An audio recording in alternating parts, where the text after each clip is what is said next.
నిన్న జరిగిన దాడి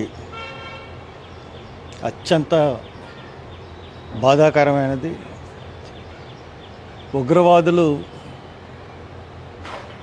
చేసిన ఈ దాడిని, ఈ టెర్రరిస్ట్ దాడిని భారతదేశం అంతా ముక్త కంఠంతో ఖండిస్తూ ఉంది. ఈ పెహల్గాం, ఈ కాశ్మీర్లోని పెహల్గాం అంటే it's a tourist place, one of the best tourist place. కాశ్మీర్లోనే స్విట్జర్లాండ్, బైసార్ అన్న ప్రాంతం కాశ్మీర్లోనే స్విట్జర్లాండ్ లాగా ఉండే ప్రదేశం అని చెప్తా ఉన్నారు. ఇటువంటి దాడులు ఎక్కడ జాతీయ టూరిస్టులు వెళ్తే 30 మందిని బలిగొనడం నిజంగా చాలా బాధాకరం. ప్రతి ఇండియన్ గుండె కూడా కొట్టుకుంటుంది. నిజంగా ఇది 2019 ఫిబ్రవరి 14 పుల్వామా దాడి.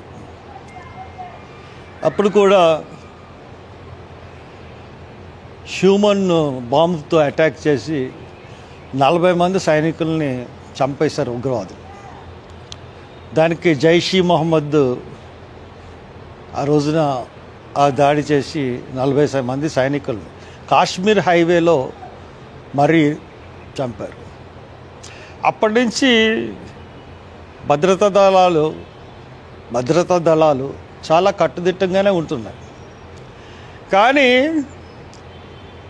ఈ మధ్యకాలంలో ఎందువల్లంటే 370 ఆర్టికల్ తీసేసిన తర్వాత, జమ్మూ కాశ్మీర్లో ఎలక్షన్స్ పెట్టిన తర్వాత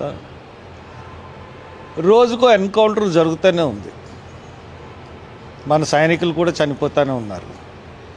ఇటువంటి నేపథ్యంలో టూరిస్టులు సేఫ్గా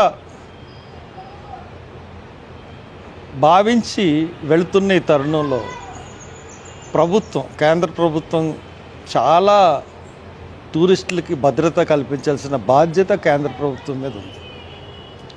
ఈ రోజున ఇంతమంది టూరిస్టులు చనిపోయారంటే ఖచ్చితంగా ఇది కేంద్ర ప్రభుత్వ వైఫల్యం, ఇంటెలిజెన్స్ వైఫల్యం. దీనికి బీజేపీ ఏం సమాధానం చెప్తుందో నాకైతే తెలియదు. కానీ ఇటువంటి టైంలో గవర్నమెంట్కి ఫుల్ సపోర్టింగ్గానే అన్ని పార్టీలు నిలుస్తాయి. బట్ ఇది ఖచ్చితంగా ప్రభుత్వం వైఫల్యం, ఇంటెలిజెన్సీ వైఫల్యం, ఎన్ఐఏ వైఫల్యం, లేదంటే మన ఆర్మీ వైఫల్యం కూడా. సో దట్ టూరిస్టులకి భద్రత కల్పించకపోతే కాశ్మీర్ టూరిజం మీద ఎక్కువ ఆధారపడి ఉంది. ఈ పరిస్థితులు, ఇంత ఫ్రీగా వెళ్ళే పరిస్థితులు ఇంతకుముందు లేవు కాశ్మీర్లో. మెల్లిగా ఆ పరిస్థితికి తీసుకొచ్చిన తర్వాత ఒక్క దాడి అన్నిటినీ మార్పించేస్తుంది. కాబట్టి కేంద్ర ప్రభుత్వం చాలా ముందు జాగ్రత్తలు తీసుకోవాలి టూరిస్టుల గురించి. ఇటువంటి ప్రదేశంలో ఖచ్చితంగా సాయుధ బలగాలు ఉండాలి. ఇవన్నీ మరిచి మరి టూరిస్టుల యొక్క ప్రాణాలని గాల్లో కలిపేసినట్టు అయ్యింది ఈ ప్రభుత్వం. కాబట్టి ఈ దాడిని ప్రతి భారతీయుడు ఖండించాలి. కాబట్టి డెఫినెట్గా దీన్ని ఖండిస్తూ నేను సెలవు తీసుకుంటాను.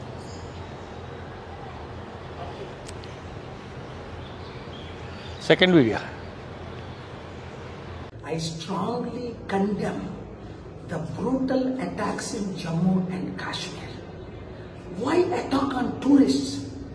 These devils from the pit of hell, terrorists, should learn and be changed how to love each other. నిన్న జరిగిన జమ్మూ కాశ్మీర్ అటాక్ని తీవ్రంగా ఖండిస్తున్నాను. ప్రెసిడెంట్ ట్రంప్ గారు ఖండించారు.